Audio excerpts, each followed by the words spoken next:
रघुपति राघव राजा राम, इस भजन को लोकप्रिय बनाने वाले थे महात्मा गांधी। और उस महात्मा गांधी के नाम पर जो रोजगार गारंटी योजना चल रही थी, उसकी जगह अब जो नई योजना आ रही है उसका नाम रखा जा रहा है जी राम जी।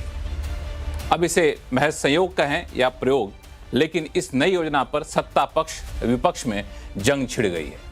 सरकार लोकसभा में विकसित भारत गारंटी फॉर रोजगार एंड आजीविका मिशन ग्रामीण जी राम जी बिल पेश करते हुए इसे पारित करने में जुट गई है। सत्ता पक्ष ने इसे 20 साल पुराने मनरेगा कानून का आधुनिक विकल्प के तौर पर पेश किया है। सरकार इसे गांव के विकास में अहम भूमिका निभाने वाले बिल बता रही है। पिछले कानून में भ्रष्टाचार रोकने के लिए नए कानून की जरूरत बता रही है, लेकिन कांग्रेस समेत विपक्षी दल इस योजना से महात्मा गांधी का नाम हटाने को लेकर तीखा विरोध कर रहे हैं। विपक्षी पार्टी की दलील यह भी है कि नए बिल में राज्यों पर आर्थिक बोझ पड़ेगा और शर्तें केंद्र सरकार तय करेंगी और ऐसे में रोजगार की गारंटी खुद ब खुद खत्म हो जाएगी। किसकी दलील में कितना दम है, आज आवाज अड्डा में करेंगे इसी पर खास चर्चा। नमस्कार, मैं हूं लक्ष्मण राय और चर्चा में शामिल होने वाले अपने मेहमानों से आपका परिचय कराऊं। इससे पहले एक रिपोर्ट देख लीजिए। मनरेगा अब जी राम जी हो गया है, लेकिन इसके साथ ही सियासी संग्राम भी छिड़ गया है।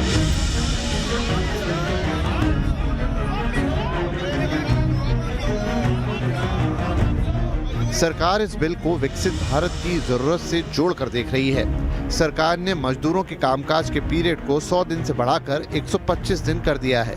इतना ही नहीं, बिल को ज्यादा प्रासंगिक बनाने के लिए दूसरे बदलाव भी सरकार ने किए हैं, जैसे काम नहीं मिलने पर भत्ता की व्यवस्था और पीक सीजन में मजदूरों की उपलब्धता सुनिश्चित कराना।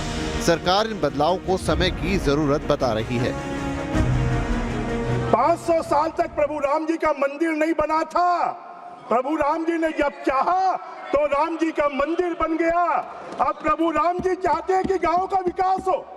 प्रभु राम जी चाहते हैं कि विकसित भारत के साथ साथ में विकसित गांव बने, और इसके लिए प्रभु राम जी ने शायद शासन ने भी नहीं सोचा होगा। वी का मतलब है विकसित, बी का मतलब है भारत, जी का मतलब है गारंटी, और आर का मतलब है रोजगार, आजीविका का मतलब है आर, मिशन का मतलब है एम। जी राम जी बीबी, जी राम जी नाम अपने आप आ गया, इसको किसी को लाने की जरूरत नहीं पड़ी। सरकार भले ही मजदूरों के काम की गारंटी देने की बात कर रही है, लेकिन यूपीए के वक्त से चली आ रही इस स्कीम के नाम और पैसे के आवंटन में बदलाव के प्रावधानों पर कांग्रेस ने सरकार के खिलाफ मोर्चा खोल दिया है। संसद से सड़क तक कांग्रेस विरोध प्रदर्शन कर रही है। 24-25 में औसतन 100 दिन का काम तो आपको देना था। आप 100 दिन तो छोड़ दीजिए, आप 42 दिन का काम दे पाए हैं। 125 की आप बात कहां कर रहे हैं? तो बीजेपी का जो गरीब विरोधी चेहरा है, जो मजदूर विरोधी चेहरा है, जो भूमिहीन किसान विरोधी चेहरा है, जो राज्य विरोधी चेहरा है, जो भारत के फेडरल स्ट्रक्चर के विरोधी चेहरा है, वो सामने आ रहा है। मोदी जी को क्यों गरीब की पेट पर लात मारनी है, मैं तो ये जानना चाहती हूँ।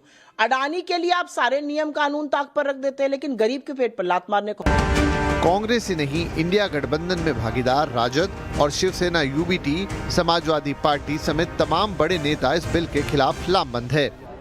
महात्मा गांधी गारंटी रोजगार योजना का नाम बदलकर आपने ये साबित किया है कि आजादी के बाद जो गांधी के हत्यारे थे, जो गांधी के हत्यारे थे, जिनको हम लोगों ने समझा था, जो मैंने बचपन में सुना था, आज मैं देख रहा हूं कि सत्ता पक्ष में बैठे हुए लोग महात्मा गांधी से कितना नफरत करते हैं। इनको उन सब जनों से प्रॉब्लम है जिन्होंने देश की आजादी की लड़ाई लड़ी होगी और देश में उन्होंने महत्वपूर्ण भूमिका निभाई होगी। उनकी छवि धूमिल करना, 70 साल के इतिहास की बातें करना, कोई इनसे पूछे कि मनरेगा को चलते मनरेगा के बारे में क्या नरेंद्र मोदी जी ने 2014 में कहा था, वो 2025 में सत्य होता हुआ दिख रहा है कि आप सिर्फ नाम ही नहीं बदल रहे हैं, ऐसे उसमें कानून में बदलाव लाने की कोशिश कर रहे हैं जो गरीब विरोधी है, जो रोजगार विरोधी है। और अब सरकार राज्यों पे ये जिम्मेदारी देकर, फंड डिस्ट्रीब्यूशन की जिम्मेदारी देकर, ये इसको पूरे एक्ट को खत्म करने की कोशिश कर रही है। दरअसल नाम और प्रावधानों में बदलाव के साथ ही जी राम जी बिल अब सेकुलर और कम्युनल के बहस में फंस गया है। शशि थरूर ने भी शायराना अंदाज में बदलाव की आलोचना की तो बीजेपी ने गांधी परिवार को ही लपेटे में ले लिया। अरे गांधी नाम जो है, चाहे वो प्रियंका गांधी, राहुल गांधी, चाहे वो इंदिरा गांधी, चाहे वो संजय गांधी, चाहे वो राजीव गांधी, वही रहना चाहिए। बाकी किसी की उनको परवाह नहीं है, ना उनको बापू की परवाह है, ना उन्हें और किसी की परवाह है। तो इसलिए उनका तो ये खुद की लड़ाई है। तो वो लड़ाई पार्टी तो अब रही नहीं है, एक परिवार रह चुका है। तो उसकी लड़ाई वो लड़ेंगे, वो उनकी निजी तकलीफ है। और जहाँ तक मनरेगा की बात है, जहाँ तक बापू की बात है, बापू हर का है, अकेले इनका नहीं है। अब सवाल यह है कि जी राम जी पर आखिर इतना सियासी संग्राम क्यों? क्या महात्मा गांधी के नाम को हटाना राष्ट्रपिता का अपमान है? क्या सच में फंडिंग के पैटर्न में बदलाव से काम की गारंटी प्रभावित होगी? सवाल ये भी है कि देश में नाम पर सियासत ज्यादा जरूरी है या काम पर? तो इन सारे सवालों का जवाब हम ढूंढने की कोशिश करेंगे अपने खास शो में। और हमारे साथ विशेष मेहमान हैं, भारतीय जनता पार्टी के प्रवक्ता हैं प्रेम शुक्ला जी, कांग्रेस की प्रवक्ता है प्रियंका गुप्ता जी, टीएमसी के प्रवक्ता स्वयं प्रकाश पुरोहित जी हैं, और सत्य हिंदी के फाउंडर आशुतोष जी हैं, और हर्षवर्धन त्रिपाठी वरिष्ठ पत्रकार कुछ ही देर में जुड़ेंगे। बिल पे एक जेनरिक बहस बातचीत हमने सुना, संसद में भी चल रही है और अलग अलग बयानों में भी आ रही है, लेकिन मैं बिल्कुल 3 हिस्सों में इस पूरे बहस को बांट देता हूं ताकि हम लोग एक एक करके गहराई में जाकर चर्चा करें। पहला जो मुझे लग रहा है सबसे ज़्यादा विवाद है नाम बदलने को लेकर के। दूसरा कि फंड आप केंद्र सरकार और राज्य सरकार क्यों बांट रहे हैं, फंड पहले सिर्फ केंद्र सरकार दिया करती थी। और तीसरा जो शर्तें आपने तय कर दी, उन शर्तों के हिसाब से शर्त अगर केंद्र सरकार तय करेगी और राज्य सरकार के हिसाब से नहीं हो पाती है तो फिर रोजगार की गारंटी कैसे रहेगी? यानी कुल मिला के व्यवहारिक तौर पर रोजगार की गारंटी खतरे में है, जैसा कि विपक्ष आरोप लगा रही है। तो शुरुआत नाम बदलने को लेकर के है। प्रेम शुक्ला जी, नाम बदलने की जरूरत क्यों पड़ गई? जी, ये मुझे लगता है कि प्रभुराम जो हैं वो महात्मा गांधी के भी आराध्य हैं। तो स्वयं महात्मा गांधी को अगर ये निर्णय लेना होता तो महात्मा गांधी प्रसन्नता पूर्वक जी राम जी नाम का जो है न केवल वो अनुसरण करते बल्कि जो है हर किसी से अपेक्षा करते कि वो जी राम जी के नाम पर चल रही योजना भारत को रामराज बनाने की, जो उनकी स्वयं की जो है ग्राम स्वराज की संकल्पना थी, उस ग्राम स्वराज की संकल्पना को साकार करने की दिशा में जी राम जी की योजना के माध्यम से ग्राम्य भारत को विकसित करने के लिए वो निश्चित तौर पर इसका समर्थन करते। और आप देखें कि किस तरह से आदरणीय नरेंद्र मोदी जी के कार्यकाल में 2011-12 में भारत के ग्राम्य अंचल में जो गरीबी थी वो 25.86% थी। वो जो है आदरणीय नरेंद्र मोदी जी के कार्यकाल में 10 वर्षों में 2022-23 में वो 4.72% रह गई।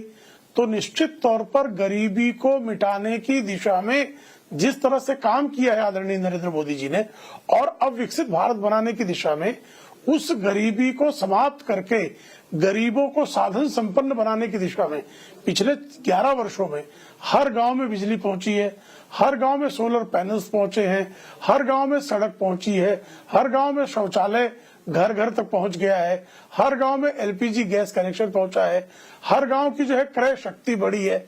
तो जिस तरह से गांव को जो है खुशहाल करने की दिशा में काम हुआ है, अब जो है जब जी राम जी प्रकल्प लाया जा रहा है तो इसमें तो जो हमारे ग्राम में रोजगार देने की जो हमारी योजना है उसमें 100 दिन जो आप काम दे रहे थे अब 125 दिन का काम की गारंटी प्रदान की जा रही है। और मनरेगा में भी जो 3.21 लाख करोड़ रुपए जो है वो खर्च हुए थे किसके कार्यकाल में? आदरणीय डॉक्टर मनमोहन सिंह के कार्यकाल में। और 8.57 लाख करोड़ रुपए खर्च हुए हैं आदरणीय नरेंद्र मोदी जी के कार्यकाल में। तो ग्राम्य भारत की योजनाओं को सशक्त करने की दिशा में सतत प्रयास करने का काम आदरणीय मोदी जी के कार्यकाल में हुआ है। और उसी को और बेहतर बनाने के लिए, अब फोकस ढंग से काम करने के लिए। जी हाँ। इसमें दो चीजें हैं। आप कह रहे हैं कि राम शब्द का नाम इसलिए लाया गया नई योजना में चूंकि वो किसी भी सूरत में महात्मा गांधी से ज्यादा बड़े आराध्य हैं। दूसरी चीज आप कह रहे हैं कि इसमें गरीबी हटाने में मोदी जी ने बड़ा अच्छा काम किया है।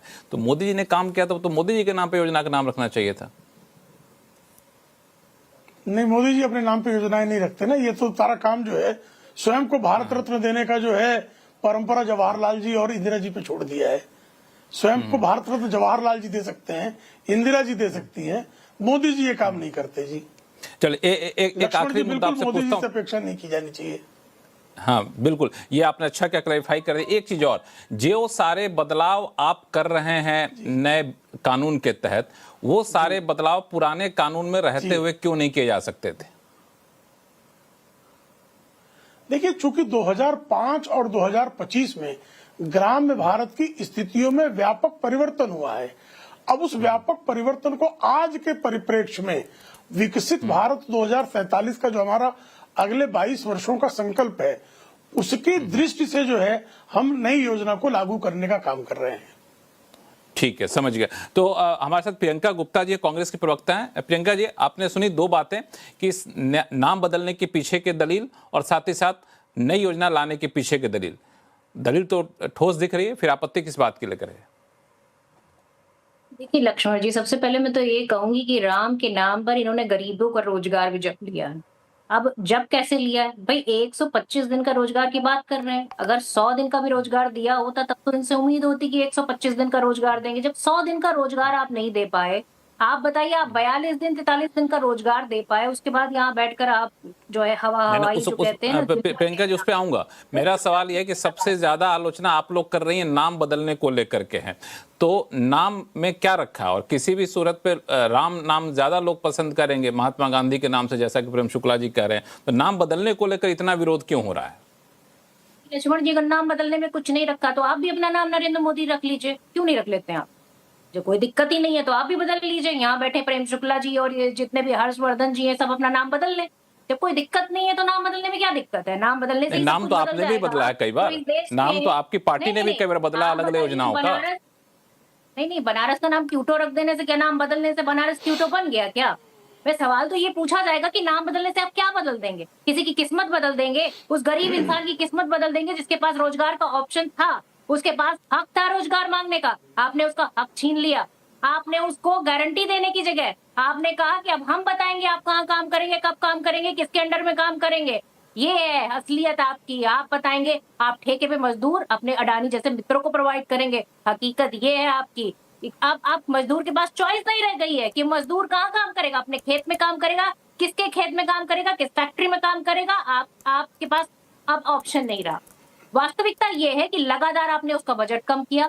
23% बजट आपने अपनी सरकार में कम किया। और इतना ही अच्छा था, अगर भगवान राम का ही नाम रखना था तो 10 साल पहले रख देते, लोगों की जिंदगी बदल देते।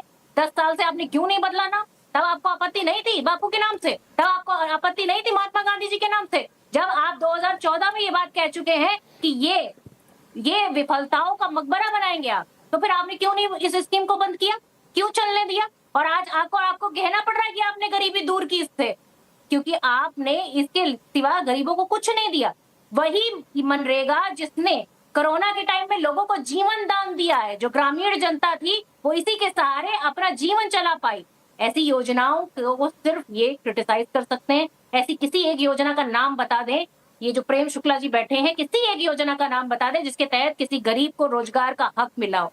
नहीं बता पाएंगे, क्योंकि इनका काम है रोजगार जपना, रोजगार हड़पना। ये रोजगार के देने वाले लोग नहीं। वास्तविकता ये है कि 100 दिन की गारंटी भी नहीं दे पाएंगे ये। और जो एक्ट था उसको इन्होंने योजना में कन्वर्ट कर दिया। जिस तरीके के इन्होंने उसमें गैजेट यूज करने की बात कर रहे हैं, जियो टैगिंग की बात कर रहे हैं, बायोमेट्रिक की बात कर रहे हैं, AI ऑडिट की बात कर रहे हैं। क्या आपको लगता है ग्रामीण जनता ये सारी ऑडिट के थ्रू जा सकती है? जिसका पूरा हक ग्राम पंचायत को होता था, लोकल लोगों को होता था, उसको उठाकर इन्होंने पूरा सेंट्रलाइज करने की कोशिश की। अब केंद्र सरकार डिसाइड करेगी, राज्य सरकार के ऊपर इन्होंने बोझ बढ़ा दिया। अब ये बताइए राज्य सरकार के पास क्या इतना फंड ऑलरेडी मौजूद है? आप किस योजना के तहत उसको ये दो राज्य मुद्दे आपने सरकारों को काफी योजना डाली? अहम उठाया है। इसमें प्रेम शुक्ला जी से मैं जवाब लूंगा, लेकिन स्वयं प्रकाश पुरोहित, हर्षवर्धन जी और आशुतोष जी हमारे साथ शो में, उनको पहले शो में जोड़ लेता हूं, फिर बाकी इस पे मुद्दा इसका जवाब लूंगा प्रेम शुक्ला जी से। स्वयं प्रकाश पुरोहित जी, आपकी आपत्ति किस बात को लेकर के है? नाम बदलने को लेकर के है कि इसका दायरा बढ़ाने को लेकर के है कि इस पे शर्तें बदलने को लेकर के है? नहीं, देखिए, शर्तें बदली गई है, ये एक विषय है। नाम तो क्या है, इन्होंने वी रखा है, बीजेपी है, बीप का मतलब विकसित बीजेपी है, क्योंकि 10,000 करोड़ रुपया इनके अकाउंट में आए हैं। रही बात राम जी के नाम की, तो राम जी के नाम के आगे तो सबसे पहले श्री लगना चाहिए। मैं तो ये कहूंगा या सीता लगना चाहिए। श्री का अर्थ होता है लक्ष्मी। अगर आप विष्णु के रूप के साथ में अगर लक्ष्मी को नहीं रखते हैं तो अपने आप में आप उसका अपमान करते हैं। प्रेम शुक्ला जी विद्वान व्यक्ति है, उनको पता है इस चीज का, मगर इनको कहीं ना कहीं ये एक मतलब बुलबुला छोड़ना है बाजार के अंदर में कि देखिए, जो इन्होंने अभी जो 10 साल 11 साल सरकार में रहने के बाद में इन्होंने मनरेगा कानून की भी खुद बुराई की। थोथा चना बाजे घना, खुद बुराई करने के बाद में अब नाम बदल कर आ रहे हैं। अब आइए बात फेडरल स्ट्रक्चर की। पश्चिम बंगाल के साथ में पिछले 3 साल से मनरेगा का पैसा फंड रोका गया है, और भी आवास योजना का पैसा रोका गया है, जल मिशन कमीशन का पैसा रोका गया है, और भी योजनाओं का पैसा रोका गया। करीब 2 लाख करोड़ पश्चिम बंगाल सरकार का बकाया है। और आपकी जानकारी के लिए बता देता हूं कि हमारी नेत्री ममता बनर्जी बंगाल की सरकार की तरफ से यहां के जो मजदूर लोग हैं उनको काम रोजगार का पैसा बंद नहीं होने दिया। केंद्र सरकार ने बंद कर दिया, मगर राज्य सरकार चालू है। ये कैसा फेडरल स्ट्रक्चर चला रहे हैं आप अपनी जहां सरकार स्वयं प्रकाश पुरोहित जी जाती है उसके बारे में बात नहीं करते हैं। देखिए, इनको पुरोहित जी, उस रिपोर्ट के बारे में भी आपको पता होगा, जिसमें कहा गया कि पश्चिम बंगाल के 19 जिलों में जब छानबीन की गई कि आखिर मनरेगा के तहत कितना काम हुआ, तो पता चला कोई काम ही नहीं हुआ था। ये कुछ दलीलें हैं कि इस योजना का मिसयूज कितना हो रहा था। एक दलील ये भी था। हाई कोर्ट, सुप्रीम कोर्ट ने जब इसकी एसएलपी सुप्रीम कोर्ट ने खारिज कर दी, हाई कोर्ट ने जजमेंट दे दिया, उसके बाद ये क्या कानून से भी ऊपर है? कोर्ट से भी ऊपर हो गई क्या ये सरकार? अरे भाई, इसी से चुन करके आई है आप लोग। आप आज सत्ता में बैठे हो, आप अपनी मनमानी कर लो, मगर मैं अपने बात को खत्म करने के पहले मैं वाजपेयी जी की 4 लाइन बोलना चाहूंगा कि जो कल थे वे आज नहीं है, जो आज है वे कल नहीं होंगे। होने न होने का क्रम इसी तरह चलता रहेगा। हम हैं, हम रहेंगे, ये भ्रम भी सदा पलता रहेगा। तो ये बात इनको समझ में आ जानी चाहिए कि आप आजीवन नहीं रहेंगे और आपकी सत्ता सब समय नहीं रहेगी। जिस तरह अभी 240 में आ गए हैं ना, आने वाले समय में आपकी विदाई तय है। तो आप कितने ही नाम बदलते रहिए, आने वाली सरकार। देखिए, नाम बदलना नीतिगत ठीक नहीं है। अगर आपने अपनी कोई योजना लाए, आप नाम रखिए, मगर एक योजना चल रही है। आपकी सरकार आने के पहले आपने स्वच्छ भारत मिशन पुराने नाम को बदल के किया। ऐसे कम से कम आपने 50 के आसपास जो योजनाएं जो चल रही थी पहले यूपीए में, उनके नाम बदल दिए आपने। तो पुरोहित जी, नाम बदलने को लेकर पुरोहित जी, नाम बदलने पर आपत्ति है कि नाम में राम रहने पर आपत्ति है आपकी? नहीं, राम से किसको आपत्ति हो सकती है? हम तो है, राम से हम है। अगर ईश्वर है तो हम है, नाम से किसी को आपत्ति नहीं है। चलिए, ये अच्छी बात है कि हमें आपत्ति है गोडसे से, हमें आपत्ति है जी जो गोडसे के लिए लगाया गया है, हमें उसके लिए आपत्ति है। जो गोडसे, ये नाथूराम को पूजने वाले, हमें राम की आवश्यकता है। नाथूराम गोडसे वाले गोडसे की आवश्यकता नहीं है। ये गांधी का देश है, ये गोडसे का देश नहीं है। ये देश के हर इस पर हर्षवर्धन, आशुतोष जी, आप दोनों का रिएक्शन लूंगा, लेकिन सब एक छोटा सा रिएक्शन मैं प्रेम शुक्ला जी से ले लेता हूँ। प्रेम शुक्ला जी, जी, दोनों लोगों ने आपके कई सारे सवाल गोडसे दिखाई देता है, जी से गांधी नहीं दिखाई देता। देखिए, तृणमूल कांग्रेस का संकट है, उनको जी से गोडसे दिखता है, जी से गांधी नहीं दिखता है। जी में तो गांधी है। और आप मेरे बीच में क्यों चिल्ला रहे हैं? मेरे बीच में क्यों चिल्ला रहे हैं? पुरोहित जी, एक बार सुन लीजिए। आप बोल रहे थे तो प्रेम शुक्ला जी ने कुछ नहीं बोला, एक बार सुन लेंगे तो आप अच्छे से जवाब दे पाएंगे। हाँ, जी। देखिए, उनको जी में गांधी नहीं दिखाई दे सकता, क्योंकि उनके आंखों के सामने गोडसे नाच रहा है। तो उनको गोडसे मुबारक हो। हम तो जो है, महात्मा गांधी हमारे लिए प्रातः स्मरणीय है। पूज्य बापू की खादी को 70 वर्षों तक नजरअंदाज किया गया था। आदरणीय नरेंद्र मोदी जी के कार्यकाल में खादी के विकास का विकास चौगुना हुआ है। खादी ग्रामोद्योग आयोग बोर्ड जो है, वो जो पूरी तरह से दिवाला जिसका पीटा जा चुका था, उसको फिर से जो है रिवाइव करने का काम आदरणीय नरेंद्र मोदी जी के नेतृत्व में हुआ। स्वच्छ भारत मिशन आदरणीय नरेंद्र मोदी जी के नेतृत्व में लॉन्च हुआ और उसमें बापू ही जो है उस स्वच्छ भारत मिशन के जो है प्रतीक पुरुष के रूप में प्रस्तुत किए गए। तो ये भारतीय जनता पार्टी और आदरणीय नरेंद्र मोदी जो है हमेशा बापू की नीतियों को, उनके ग्राम स्वराज को, उनके राम राज को हम हमेशा अपना आदर्श मानकर उसके क्रियान्वयन के लिए हर संभव काम करते हैं। अब यहाँ इनके यहाँ तो ऐसा है, स्वयं पुरोहित जी के यहाँ, कि विरोधी दल के लोगों पर बलात्कार करना है बापू की नीति हो सकती क्या?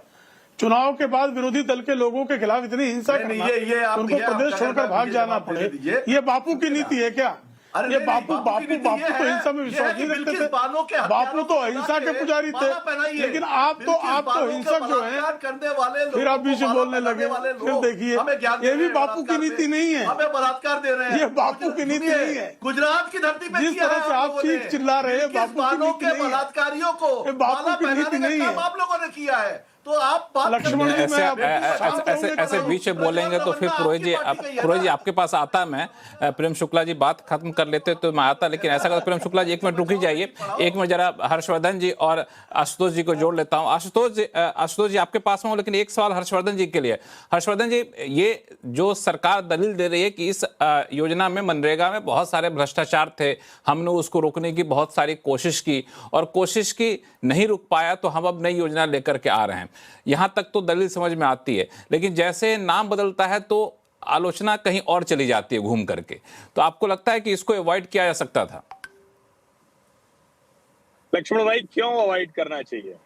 सरकार नरेंद्र मोदी की है तो नाम राहुल गांधी रखेंगे क्या? और विकसित भारत ग्रामीण रोजगार, महात्मा गांधी तो किसी के नहीं है ना, गारंटी फॉर, नहीं मैं इसीलिए बता रहा हूं ना। महात्मा गांधी तो कहते थे कांग्रेस खत्म कर देना चाहिए, तो क्यों नहीं खत्म कर दी गई कांग्रेस? महात्मा गांधी चाहते थे क्या कांग्रेस बनी रहे? राम के नाम से उनको तकलीफ है, आप समझिए इसको। वो जानते हैं कि राम ने भारतीय जनता पार्टी को देश भर में सत्ता दिला दी और कांग्रेस को देश भर से उखाड़ कर फेंक दिया। भारतीय जनता पार्टी को यह लगता है कि राम उनके लिए शुभ है, राम का नाम होने से, राम का मंदिर होने से उत्तर प्रदेश की दरिद्रता दूर होने लगी। राम का मंदिर बनने के बाद से उत्तर प्रदेश का जो हर पैमाने पर, हर जितने पैमाने हैं उस पर उत्तर प्रदेश की परफॉर्मेंस बेहतर हो गई। राम कृष्ण शिव को लेकर जिस तरह से पहले की सरकारों का था, और एक चीज मैं बताऊं, मैं बड़ा सुन रहा हूं कि मनरेगा का नाम बदल दिया गया। अटल बिहारी वाजपेयी की सरकार में संपूर्ण ग्रामीण रोजगार गारंटी योजना को बदलकर मनरेगा किया गया। ये झूठ बोला जाता है कि मनरेगा कोई नई योजना थी, और योजना तो कैसे कोई हो सकती भाई? हर वक्त वही गांव के लोगों को काम देना, तो सरकार आएगी तो अपनी योजना बनाएगी। और छत्तीसगढ़ में एक दिन में दीनदयाल उपाध्याय जी के नाम पर एक दिन में 5 योजनाओं को भूपेश बघेल की सरकार ने अलग अलग नामों से बदल दिया। जिस पार्टी को नेहरू जी, इंदिरा जी, राजीव जी इससे फुर्सत न मिली हो, वो नाम पर सवाल खड़ा करेगी। और मैं फिर कह रहा हूं, क्रिटिसिज्म होना चाहिए योजना कितनी अच्छी है, क्रिटिसिज्म योजना होना चाहिए योजना में कमी क्या है, लेकिन नाम बिल्कुल पर ये दो मुद्दा, ये दो मुद्दा जो है, एक लाइन जोड़ दो लक्ष्मण जी, फिर खत्म हो जाएगी मेरी बात। प्रियंका गुप्ता जी कांग्रेस की प्रवक्ता हैं, उन्होंने तो गजब ही कर दिया। कांग्रेस गजब कुतर्क के पहाड़ पे बैठी थी। उन्होंने कहा तो लक्ष्मण जी आप अपना नाम बदल लीजिए, प्रेम जी अपना नाम बदल लें, हर्षवर्धन जी अपना नाम बदल लें। अरे भाई, किसी ने सोनिया जी और राहुल जी का नाम नहीं बदला। सोनिया जी आई इटली से, तो यहाँ उनको नाम बदलना था, उन्होंने बदला। लेकिन जिसका नाम जो बदलना होगा वो बदलेगा। ये नाम थोड़ी कोई किसी तय करेगा, लेकिन सरकार की योजना सरकार तय करेगी, दूसरी पार्टी नहीं तय कर सकती। ठीक है, सरकार की, ये किस सरकार की योजना है पहले तो ये बताइए आप। नामकरण कौन करेगा? जिस सरकार की योजना होगी वही सरकार नामकरण करेगी ना। अगर आपने सरकार ने योजना चलाई होती, भारतीय जनता पार्टी की सरकार ने ये योजना चलाई थी जो विफलताओं का मकबरा कह रही थी, ये उसी योजना का नाम बदल रही है। इसलिए आपने बिल्कुल सही कहा, जो बनाएगा योजना वो नाम बदलेगा। नहीं, जो योजना आपने कहा, जो योजना बनाएगा, ये योजना किसने बनाई थी आपको नहीं पता हो तो पढ़ के आइएगा। दूसरी चीज सुनिए आप, उत्तर प्रदेश में क्या हो रहा। उत्तर प्रदेश में नकली सिरप बिक रहा, खांसी का, जिससे लोग पूरी तरीके से परेशान। नकली सिरप बिक रहा है तो आप संपत्ति बना चुके हैं लोग। उत्तर प्रदेश में इस तरीके से आप अमीर बना रहे हैं लोगों को। नकली सिरप बिक रहा है। उत्तर प्रदेश में आपको पता है दलितों के प्रति अपराध कितना ज्यादा बढ़ चुका है उत्तर प्रदेश हम में। लोग थोड़ा सा मुद्दा से भटक जाएंगे, इस पे अलग से प्रियंका जी, इस पे अलग से डिबेट कर लेंगे। आशुतोष जी, प्रियंका जी आपके पास आऊंगा। प्रियंका जी, हम लोग मुद्दे पर हैं, बहुत ही सीरियस मामला है ये, रोजगार गारंटी को लेकर के, इस पे मैं इसी पे हम लोग टिके रहे तो ज्यादा अच्छा रहेगा। आशुतोष जी, मेरा एक सवाल आपसे ये है कि हम लोग इस नाम में उलझ करके इस योजना की शर्तों पर जो है एक अच्छी डिबेट होनी चाहिए थी, स्वस्थ डिबेट होनी चाहिए कि क्या वाकई इससे रोजगार की गारंटी बनी रहेगी, उससे भटक जा रहे हैं। देखिए लक्ष्मण जी, नाम क्या रखना है तो सरकार का प्रोरोगेटिव, हम क्यों उसमें पढ़ रहे हैं। मुझे आपत्ति दो चीजों पर है। एक आपत्ति इस बात को लेकर है कि इसमें भगवान राम का नाम है कहां इस योजना में, मुझे तो नहीं मिला। विकसित भारत गारंटी फॉर रोजगार एंड आजीविका मिशन ग्रामीण बिल 2025, यह योजना का नाम। इसके पहले जो योजना थी उसका नाम था Mahatma Gandhi National Rural Employment Guarantee Act. उसमें महात्मा गांधी का नाम स्पष्ट तौर पर लिखा हुआ है। यह तो है विकसित भारत गारंटी फॉर रोजगार एंड आजीविका मिशन ग्रामीण बिल 2025। तो भगवान राम इसमें है कहां? है ही नहीं। तो इसके शॉर्ट फॉर्म को राम के तौर पे उछालना किसको सूट कर रहा है? ये तो बहुत बड़ा झूठ है भाई। मैं तो पढ़ के सुना रहा हूं। इस योजना का दो योजनाएं थी। एक योजना का नाम था Mahatma Gandhi National Rural Employment Guarantee Scheme, जिसे भगवान महात्मा गांधी का नाम था। दूसरे में है कि विकसित भारत गारंटी फॉर रोजगार एंड आजीविका मिशन ग्रामीण बिल 2025, यही है ना। अगर राम का नाम हो तो बता दीजिए मुझे। मैं अनपढ़ आदमी नहीं हूं, लेकिन अगर कहीं राम का नाम हो तो बता दीजिए मुझे। अब उसको कौन तोड़ मरोड़ के जी राम जी क्या कर रहे हैं, मुझे उससे लेना देना नहीं, क्योंकि इसमें राम का नाम नहीं है। दूसरी बात, ठीक है, जिसने भी यह बिल बनाया है वो औपनिवेशिक मानसिकता से बुरी तरीके से ग्रसित है। क्योंकि मैं पहली बार देख रहा हूं, मैं बता रहा हूं आपको, मैं पहली बार देख रहा हूं कि हिंदी में नामकरण किया गया। विकसित हिंदी में, भारत गारंटी अंग्रेजी का शब्द लेकिन हिंदी में लिखा हुआ, लेकिन रोजगार आजीविका मिशन ग्रामीण बिल बीच में अंग्रेजी के शब्द फॉर एंड जोड़ा गया। क्यों भाई? अगर आप इसको ऐसे कहते विकसित भारत गारंटी रोजगार और आजीविका मिशन ग्रामीण बिल 2025, तो इसमें कोई गड़बड़ थी क्या? कोई प्रॉब्लम थी क्या इसमें? भाई फॉरेन मुस्कुरा रहे हैं। पूरा नाम हिंदी में होना चाहिए। या तो तय कर लिए हिंदी में रखना है या अंग्रेजी में रखना है। आप ना हिंदी में रख रहे हैं ना अंग्रेजी में रखना है, फॉर एंड जोड़ रहे हैं। विकसित भारत गारंटी फॉर FOR रोजगार एंड आजीविका मिशन ग्रामीण बिल 2025। तो किसने ये बिल बनाया है? किसने नामकरण किया है? मतलब एक होता है ना कि अनपढ़ होने की एक इंतहा होती है, ये कुपढ़ होने की इंतहा है। अरे भाई सीधे करिए ना, विकसित भारत गारंटी रोजगार और आजीविका मिशन ग्रामीण बिल 2025, खत्म, दिक्कत खत्म। नहीं, हालांकि मनरेगा में भी गारंटी अंग्रेजी ही में था वैसे। नहीं, गारंटी तो अंग्रेजी का शब्द है ना, इसमें लिखा हुआ। लक्ष्मण जी 10 सेकंड दीजिए। लक्ष्मण जी एक मिनट। महात्मा गांधी नेशनल अंग्रेजी का शब्द है, रूरल अंग्रेजी का नहीं, हिंदी में महात्मा गांधी राष्ट्रीय ग्रामीण रोजगार गारंटी अधिनियम। सर MNRI मनरेगा है ही इसका नाम। हाँ, जी का मतलब गारंटी है। हाँ, तो गारंटी अंग्रेजी का शब्द नहीं है, गारंटी हिंदी का शब्द नहीं, अंग्रेजी का शब्द है। गारंटी दी, वही मैं कर रहा हूँ। मनरेगा में गा जो है, ये डिबेट का विषय नहीं, ये डिबेट का विषय नहीं, चूंकि आपने कहा तो मैंने कहा इस चीज को रख दो। या तो हिंदी में रख लीजिए या अंग्रेजी में रख लीजिए, डिबेट का विषय नहीं। विषय क्या है? विषय बहुत महत्वपूर्ण है। विषय महत्वपूर्ण यह है, और मैं इस बात से पूरी तरीके से सहमत हूं कि चलिए महात्मा गांधी के नाम पे अगर राम जी करना चाहते हैं, उसको स्पिन देना चाहते हैं, तो फिर गुजरात में एक स्टेडियम था जिसका नाम था सरदार पटेल स्टेडियम, उसका नाम बदल के नरेंद्र मोदी स्टेडियम कर दिया। मुझे इसमें कोई आपत्ति नहीं है। सरदार पटेल लिखे नरेंद्र मोदी जी कर दिए, मुझे कोई आपत्ति नहीं है। महात्मा गांधी जी की जगह आप शॉर्ट फॉर्म करके राम जी कर दिए, मुझे कोई आपत्ति नहीं उसमें। तो नाम कोई भी रखे, जो सरकारों की नाम रखे। हाँ, अच्छा होता अगर इसका नाम गुरु गोलवलकर रोजगार योजना के तौर पर रखा होता तो बहुत अच्छा होता, क्योंकि हर पार्टी को अपने पुरखों के नाम पर और उनके नाम पे रखना चाहिए। हेडगेवार का नाम रखे होते, गुरु गोलवलकर का नाम रखे होते, बाला साहब देवरस का नाम रखे होते तो अच्छा होता, बहुत अच्छा होता। मुझे इसमें कोई दिक्कत नहीं, क्योंकि इस विचारधारा को रिप्रेजेंट करते हैं और पार्टी और सरकार को इस विचारधारा के नाम को आगे बढ़ाने के लिए कोशिश करनी चाहिए। जैसे कांग्रेस पार्टी ने महात्मा गांधी के नाम पे, जवाहरलाल नेहरू के नाम पे, इंदिरा गांधी के नाम पे, राजीव गांधी के नाम पे किया है, तो शर्म इसमें क्यों कि आप उसमें गोलवलकर का नाम क्यों नहीं डालना चाहते। अब आइए योजना के ऊपर। योजना में दो चीजें बड़ी महत्वपूर्ण है। एक, जब आप 40% स्टेट के ऊपर डाल देते हैं तो आज की तारीख में कोई ऐसा राज्य नहीं है जिसकी आर्थिक स्थिति बेहतर हो। ज्यादातर राज्य लाखों करोड़ों के घाटे में चल रहे हैं, क्या वो इसका वहन कर सकते हैं? दूसरी बात, रोजगार गारंटी योजना जो मनरेगा में थी वो 100 डेज, कोई भी आदमी अगर डिमांड करता है कि मुझे रोजगार चाहिए तो सरकार उसको देने के लिए संवैधानिक कानूनी तौर पर बाध्य थी।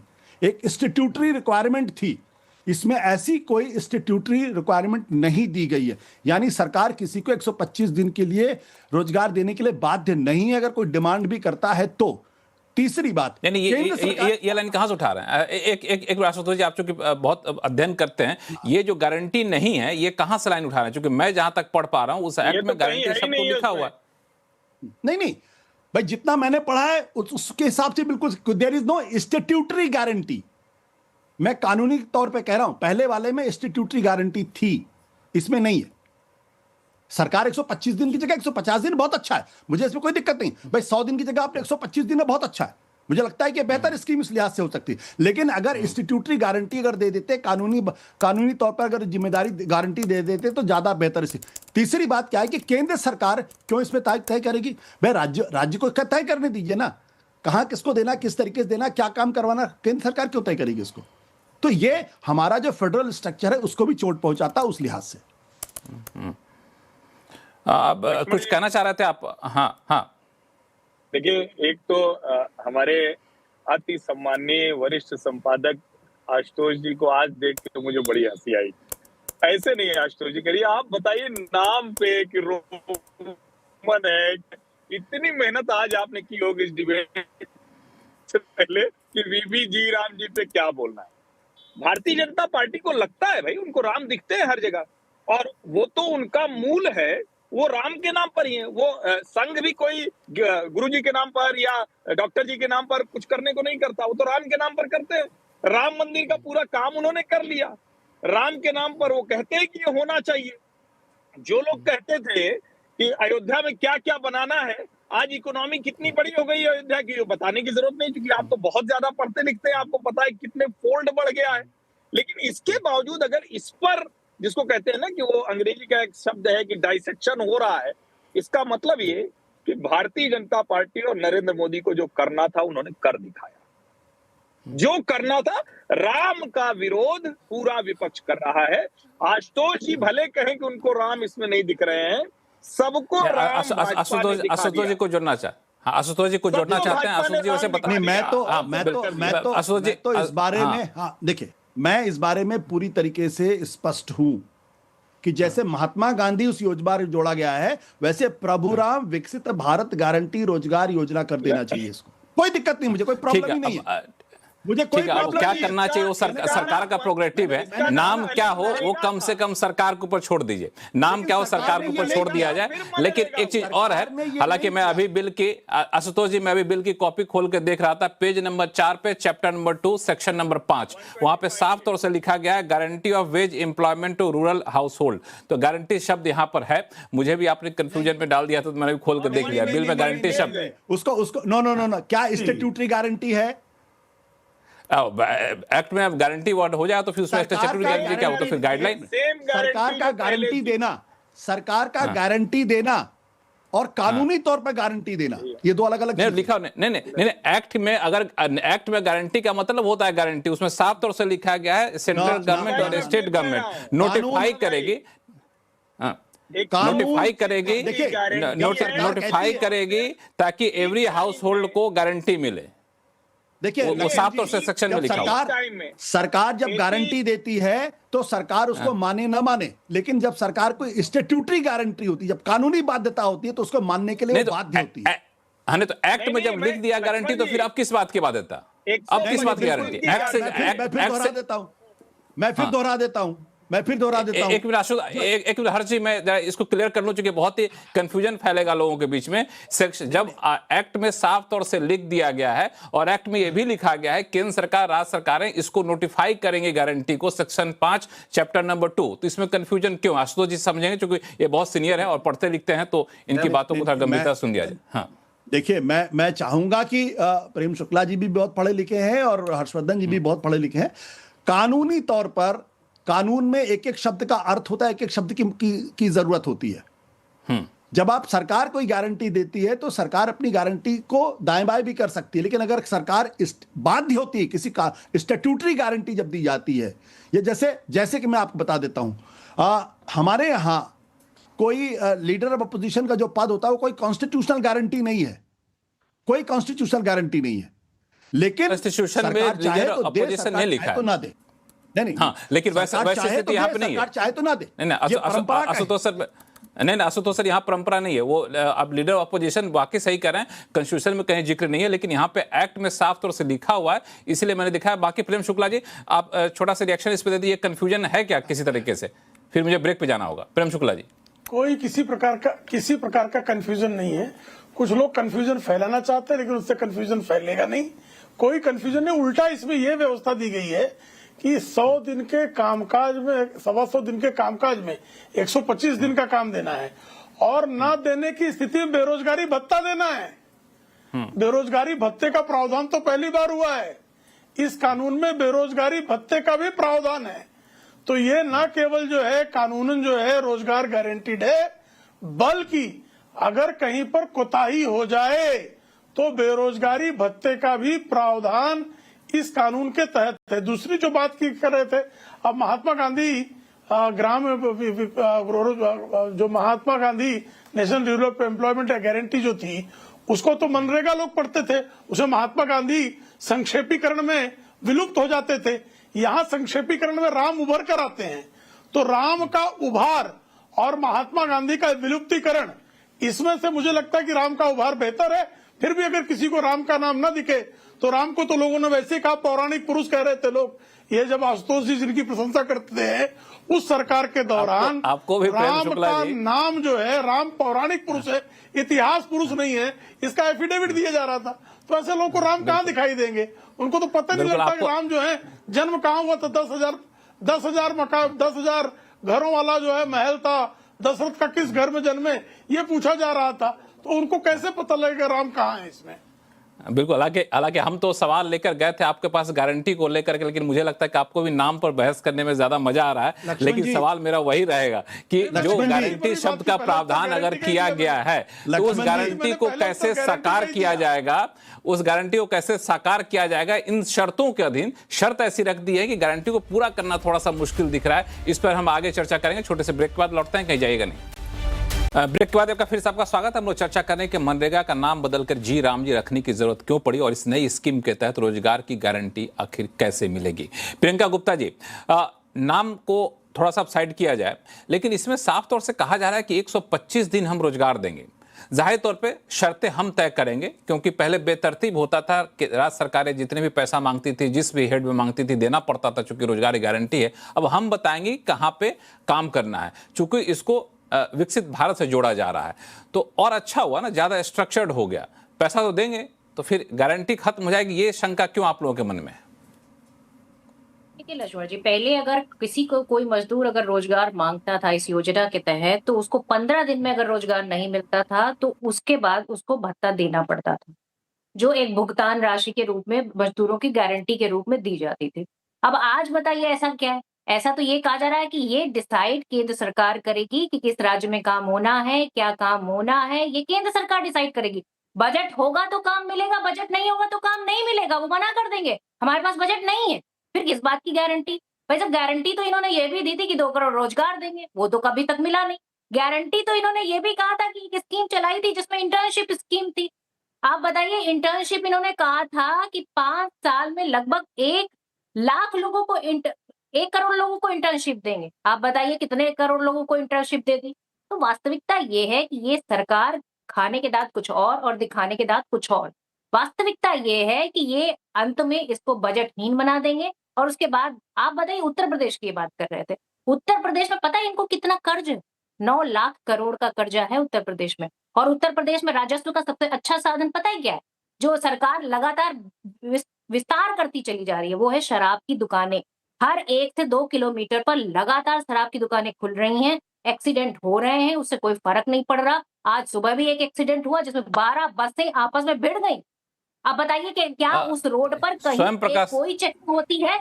कि क्या उसमें कोई भी ड्रिंक एंड ड्राइव की लेकर कोई चेकिंग होती है? चले हम लोग थोड़ा सा नहीं, आपकी बात को मैंने चैनल पर रख लिया, लेकिन हम लोग मनरेगा और जी राम जी तक ही रहे तो ज्यादा सही रहेगा। स्वयं प्रकाश पुरोहित जी, गारंटी को लेके सबसे ज्यादा, प्रियंका जी एक मिनट शांत हो जाइए। स्वयं प्रकाश पुरोहित जी, गारंटी नहीं रहेगी व्यवहारिकता में, इसके पीछे 2 दलील दी जा रही है। पहली दलील कि ये नॉर्मेटिव फंडिंग होगी, यानी सरकार, केंद्र सरकार नॉर्म्स तय कर देगी, उस नॉर्म्स के हिसाब से आपको पैसे दिए जाएंगे। दूसरा कि इसमें 60% केंद्र सरकार देगी, 40% राज्य सरकार देगी। आप तो पढ़े लिखे, आप रिसर्च करके आते हैं। इससे पहले आयुष्मान भारत देखिए, इससे पहले प्रधानमंत्री फसल बीमा योजना देखिए, सारी स्कीम चल तो रही है राज्यों में, उसमें भी राज्यों को देना पड़ता है, स्कीम तो बंद नहीं होगी। आयुष्मान भारत का आंकड़ा देखा था 41 करोड़ आयुष्मान कार्ड बन चुके हैं। प्रधानमंत्री फसल बीमा योजना के तहत 22 करोड़ लोगों को लाभ मिल चुका है। वहां भी केंद्र सरकार राज्य का हिस्सेदार होती है। जब पैसा आप दीजिएगा तो आपके अंदर भी थोड़ी जिम्मेदारी बनेगी ना। देखिए, पश्चिम बंगाल के किसी गांव के अंदर में, एक इलाके में, अगर वहां पे 100 लोगों को रोजगार मिलेगा या 125 लोगों को मिलेगा, उसका फैसला दिल्ली से हुआ आएगा। सेंट्रल गवर्नमेंट दिल्ली नहीं करेगी कि notified by the central government decide नहीं करेगी, notified by the central government. नहीं, स्वयं प्रकाश पुरोहित जी, ये पंचायती राजनीति के तहत ही दिया जाएगा। ये धीरे धीरे जड़ों को पकड़ा जा रहा है। आप मुझे बताइए, ऐसी क्या हड़बड़ी है कि आप कोई बिल संसद के पटल पर लाते हैं, आप विपक्षी पार्टियों से चर्चा नहीं करते हैं, आप सीधा बिल नोटिस बोर्ड में जैसे टांग दिया जाता है। जैसे संसद भवन किस लिए बना है? अगर कोई व्यक्ति किसी एरिया से जाएगा, वो अपनी बात रखेगा। 10 आदमी 100 आदमी आप बहस करिए इसके ऊपर में, संसद में बहस करिए। टीवी में लगा दिया लोगों को कि आप लोग बहस करते रहे, हम तो बिल नोटिस बोर्ड में 35% से ज्यादा बिल डायरेक्ट पास होते हैं, बिना बहस के पास होते हैं। कोई नहीं, इस पर बहस हो रही, प्लानिंग नहीं होती है, इस पर बहस हो रही, प्लानिंग नहीं, बहस हो रही है। वो क्या बहस हो रही है? वही राम और गांधी इस विषय पर बहस हो रही है। मगर आप जो सत्ताधारी पार्टियों का पैसा रोक रहे हैं, चुनी हुई सरकार है तृणमूल कांग्रेस की पश्चिम बंगाल में, आप उनका पैसा रोक करके रखे हैं और आप बात कर रहे हैं हम नाम बदल रहे हैं। अरे आप पहले बकाया पैसा दीजिए राज्यों का। आप फेडरल स्ट्रक्चर को पूरी तरह तोड़ मरोड़ रहे हैं कि हमें सत्ता चाहिए, इंस्टीट्यूशंस आपके कब्जे में है, इलेक्शन कमीशन आपके हिसाब से चल रहा है, SIR कर रहे हैं, फलाना कर रहे हैं, घुसपैठिए कितने पकड़े गए बाबू? बहुत बहस की हमने साथ, अब प्रेम जी ने भी की है 2-3 बहस। कितने घुसपैठी आए? 1.5 करोड़ आपके नेता पश्चिम बंगाल के शुभेंदु अधिकारी मुद्दे पर है। नहीं, स्वयं प्रकाश पुरोहित जी, मेरा सवाल फिर से आपसे है, ये जो झूठे आप नंबर, ये सब लोगों को फंसा करके, देखिए, एक पेड़ मां के नाम इन्होंने एक योजना लाई थी, एक पेड़ मां के नाम। इनकी योजना की सच्चाई बताता हूं कि पूरा का पूरा जंगल किसी व्यापारी को बेच देते हैं। पूरा का पूरा जंगल हम लोग मुद्दे पर हैं। स्वयं प्रकाश पुरोहित जी, हम लोग मुद्दे पर हैं। मैं आपसे एक सवाल पूछता हूं, मैं आप ही से एक सवाल पूछता हूं कि पैसा हम देंगे, यानी केंद्र सरकार पैसा देगी, तो राज्य सरकार से पूछेगी तो सही कि भाई तुम पैसा लगा कहां रहे हो, या फिर तुम कुछ से कुछ में पैसा मांग रहे हो। तो हम तय कर देते हैं कि भाई ये हेड है, और हेड भी कोई छोटा मोटा नहीं है। किया है लक्ष्मण जी, 75% से ऐसा उसको घटा के 60% कर दिया है केंद्र सरकार का, और राज्य सरकार को 40% पे लाके खड़ा कर दिया है, और धीरे धीरे इसको और कम कर देंगे। इसको खत्म करने की साजिश है। और आने वाले में समय में प्रेम शुक्ला जी की बात कर रहे हैं ना, मैं लास्ट नोट बता रहा हूं कि इनकी जो साजिश है, ये नोटों से भी गांधी की तस्वीर हटाना चाहते हैं, हटाने की कोशिश करेंगे, आज नहीं कल करेंगे, क्योंकि इनकी जो सरकार है व्हाट्सएप मैसेज से चलती है। इनके जो इंस्टीट्यूशन से मैसेज आते हैं ना, वही पुराने बाबर, अकबर, हुमायूं, उन्हीं की बात करेंगे। उसके अलावा आज क्या है उसके बारे में कोई बात नहीं है। नरेंद्र मोदी स्टेडियम के पहले, ये जो कहा जा रहा है, सुनिए, नरेंद्र मोदी स्टेडियम के पहले सरदार वल्लभ भाई पटेल के नाम से जो स्टेडियम था, उनसे बड़े हो गए हैं, उनके नाम से स्टेडियम रख दिया गया है। और आप बोलते कि हमें तो नाम की भूख नहीं है। क्यों भाई, क्यों रखा? किससे पूछ? आप बोलते हैं नेहरू जी का नाम, नेहरू जी ने अपना सब कुछ ले लिया, राष्ट्रीय सम्मान ले लिया नेहरू जी ने, और आप मोदी जी क्या कर रहे हैं? आपसे ज्यादा स्वयं भू कोई नहीं है। आप सिर्फ आत्मचिंतन की मैं हूं। हो गया, हम मुद्दे पर रहे हैं। प्रेम शुक्ला जी, ये जो डर है कि आप शर्तें तय करेंगे, आप पैसा 40% राज्यों को देने के लिए कहेंगे, धीरे धीरे आप पैसा और कम कर देंगे, अपनी शर्तें थोपेंगे, राज्य सरकार मुश्किल में पड़ जाएगी और फिर रोजगार की गारंटी नहीं रहेगी। ये दलील कितना सही दिख रहा है? इंटीग्रेटेड पॉलिसी बनेगी, लेकिन एक्सक्यूशन तो उसको जो है लोकल ही होना है। लोकलाइज जो है पंचायत ही जो है उसकी जो है योजना का क्रियान्वयन करने का अधिकार है, और पंचायत जो है वो राज्य सरकार के मातहत है। तो मुझे लगता है कहीं से भी ये नहीं है। हाँ, राज्यों की जिम्मेदारी को भी अगर बढ़ाया जाए तो इसमें किसी को आपत्ति नहीं होनी चाहिए। और जो पर्वतीय राज्य हैं, जो सीमांत राज्य हैं, स्पेशल जो है वो तो 90% राज्य सरकार, 90% केंद्र और 10%, और जो यूनियन टेरिटरीज है वहाँ 100% जो है केंद्र सरकार दे रही है। सिर्फ राज्य जो है, जिन राज्यों का अपना जो है मौद्रिक और वित्तीय संतुलन जिनका वित्तीय संतुलन ठीक ठाक है, वो राज्य की योजनाओं में कंट्रीब्यूट करें और अपनी जिम्मेदारी जो है उसको जिम्मेदारी से उस योजना का क्रियान्वयन करें। अगर ये अपेक्षा की जाए तो किसी को आपत्ति नहीं होनी चाहिए। राज्य में तो हमारी भी सरकारें हैं ना, एनडीए की सरकारें जो हैं इंडिया अलायंस की तुलना में ज्यादा राज्यों में कार्यरत हैं, लेकिन कोई भी जो है एनडीए की सरकार का विरोध नहीं है। इंडिया अलायंस के लोग क्यों विरोध कर रहे हैं? इनको फेडरल स्ट्रक्चर में विश्वास नहीं है क्या? कितना कर्ज है आपकी सरकारों पे, आपको पता है? कहाँ से लाएंगे बजट, ये बता के जाइए ना। स्ट्रक्चर की बात प्रेम जी कर रहे हैं। कर्नाटक और हिमाचल ज्यादा है। कहाँ से लाएंगे बजट? हिमाचल में तो वेतन भी नहीं दे रहे हैं। हिमाचल में तो वेतन भी नहीं दे रहे हैं बजट। ये क्या कब सिर्फ पे वेतन भी नहीं दे रहे हैं? नकली कब सिर्फ बेच रहे हैं? कितने बजट बनाएंगे आप? किसी की और लोगों को बताते आशुतोष जी, घूमेंगे। आप क्या जोड़ना चाह रहे थे?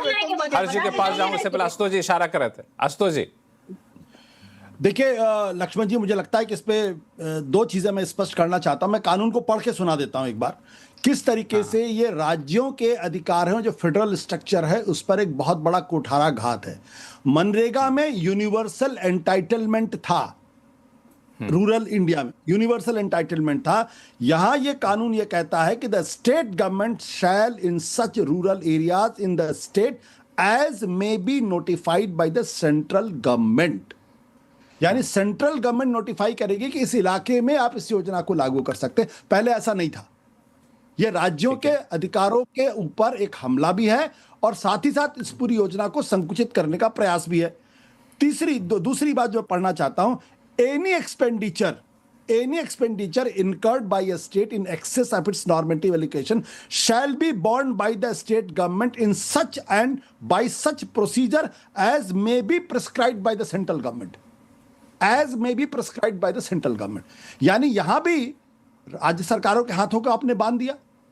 तो एक तो जो पहले यूनिवर्सल था, किसी भी गांव में किसी भी गांव खेड़े में आप इस योजना को लागू कर सकते थे, अब केंद्र सरकार तय करेगी, पैरामीटर्स तय करेगी कि इस गांव के इस कोने में आप खाली कर सकते, बाकी जगह नहीं कर सकते। ये क्या मतलब है? नहीं पता नहीं, मुझे थोड़ी सी आपत्ति आशु सर। अरे मैंने तो पढ़ के सुना दिया महाराज। नहीं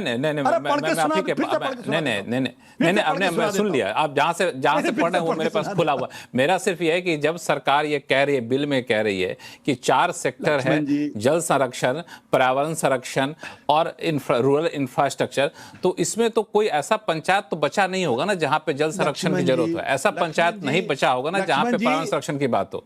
मैं बता दूं लक्ष्मण जी, मैं कानून की भाषा में बात कर रहा हूं। And devil always lives in detail. मैं कानून पढ़ के सुना रहा हूं, फिर से सुना देता हूं आपको, फिर से सुना देता हूं। नहीं,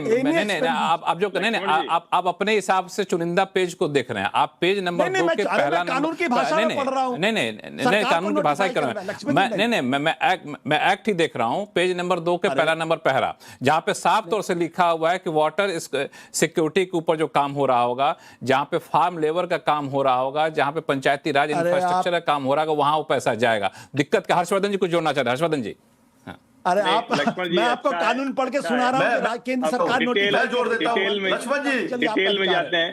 हर्षवर्धन जी लक्ष्मण जी आशुतोष जी अंग्रेजी में पढ़ने लगे। पुरोहित साहब एक मिनट आ रहा हूं वापस। पुरोहित साहब आ रहा हूं वापस। मैं आशुतोष जी अंग्रेजी में पढ़ने लगे थे, मैं हिंदी में बताता हूँ। वैसे भी मेरी अंग्रेजी बहुत मजबूत नहीं है।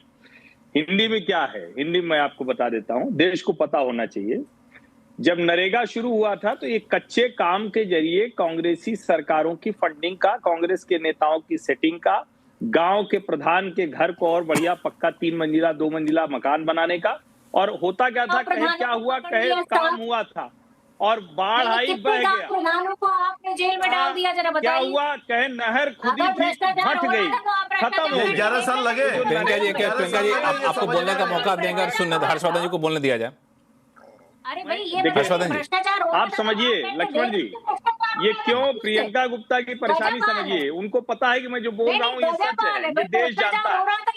क्योंकि कांग्रेस के नेताओं को इससे बढ़िया कमीशन मिलता था, बढ़िया मंडल से लेकर जिला तक सब गाड़ी में घूमते थे, प्रधान जी की स्कॉर्पियो आ जाती थी। अब वो कच्चे काम को इस सरकार ने पक्के। भारतीय जनता पार्टी इसका लक्ष्मण जी ऐसे बात होगी नहीं, क्योंकि ये यही चाहती है। प्रियंका जी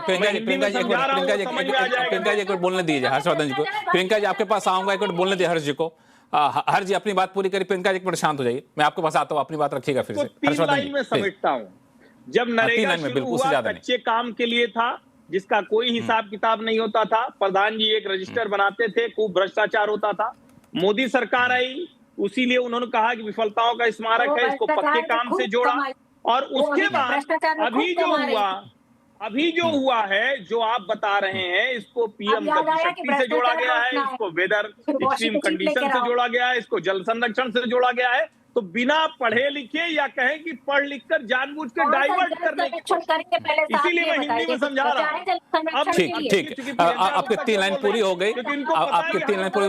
प्रियंका जी 2 लाइन में जवाब दीजिए, फिर मुझे स्वयं प्रकाश जी के पास जाना है। प्रियंका जी 2 लाइन में जवाब दे दीजिए, स्वयं प्रकाश जी के पास जाना है। प्रियंका जी देखिए लखनऊ की सबसे पहली बात है, जो सरकार वोटर डिसाइड कर रही कौन वोट डालेगा कौन नहीं डालेगा, वो सरकार से ये उम्मीद की जाए कि वो ये देश के गरीब लोगों को, जिनके पास वोटर आईडी है और सिर्फ राशन कार्ड है और सिर्फ ठीक है, वो ट्रस्ट डेफिसिट का एक मामला है। स्वयं प्रकाश जी, शो का समय खत्म हो रहा है, आप क्या कहना चाह रहे थे? जी मैं ये कह रहा हूँ, देखिए ये जैसे बोल रहे हैं ना, जैसे अभी जो नया प्रावधान है मैं उसकी बात कर रहा हूँ, आपका समय नहीं है। Supply constant clause 4(5) introduces normative allocation. जो एलोकेशन होगा वो फिक्स्ड बजट कैप से ज्यादा अगर एलोकेशन होता है, any expenditure above the allocation must be borne entirely by the state. ये गारंटी दे रहे हैं क्या कि ये पूरा का, इसके पहले ऐसा नहीं था, पहले ऐसा नहीं था। मैं ये मानता हूं ये ट्रस्ट डेफिसिट कैसे खत्म होगा? प्रेम शुक्ला जी 2 लाइन में जवाब दिए, शो खत्म करना में। देखिए ट्रस्ट डेफिसिट हमने खत्म किया। महिलाओं की भागीदारी इनके कार्यकाल में 48% थी, हमने 56.74% करी। आधार सीडेड जो इनका समृद्ध था वो 76 लाख थे। नहीं, राज्यों को ज्यादा पैसे की जरूरत पड़ेगी आप। एबीपीएस में 9.3 करोड़ हमने जो है, हमने राज्यों को जो है मजदूरों को लाभ पहुंचाने के लिए मजबूर किया। हमने ऐसी स्थिति पैदा की कि प्रधान जी पैसे खा नहीं सकते, कांग्रेसी नेताओं के घर भर नहीं सकते। आशुतोष जी क्लोजिंग कमेंट। आशुतोष जी देखिए 15 सेकंड शो खत्म हो रहा है। देखिए लक्ष्मण जी, सरकार का कमिटमेंट क्या है? 23-24 की तुलना में 24-25 में 18% मनरेगा का बजट कट कर दिया गया था। जो 100 दिन की गारंटी दी जा रही थी, उसमें सिर्फ 50 और 55 दिन की गारंटी का एवरेज है पिछले 5 साल में, इससे ज्यादा कुछ नहीं। नहीं, वो तो मनरेगा का बजट कट करने जैसी कोई चीज होती नहीं हो, तो जितना डिमांड आता है उतना देना पड़ता था। मैं कह रहा हूं जो बजट का एलोकेशन, चलिए इस बजट एलोकेशन जितना डिमांड आएगा उसी हिसाब से बजट एलोकेशन किया जाता है ना। चलिए इस पर बहस ज्यादा डीप नहीं कर सकते, शो ने डिफेंड नहीं कर रहा, मैं सही कह रहा हूं कि मनरेगा के तहत नियम था कि जो राज्य जितना डिमांड करेगा उतना हम देंगे, और इसमें बजट एलोकेशन यही होता है। पिछले साल इतना मिला था, इस साल में इतना कर देते हैं। इसमें कोई ऐसा था किसी को ऑफिशियली रिजेक्ट नहीं किया जा सकता था इस गारंटी योजना के तहत। खैर इस पर हम लोग डिटेल में डिबेट करेंगे आगे चल के, लेकिन आप सब लोगों ने अपना समय निकाला, इसके लिए बहुत बहुत धन्यवाद। आवाज अड्डा में फिलहाल इतना ही। देखते रहिए CNBC आवाज। नमस्कार।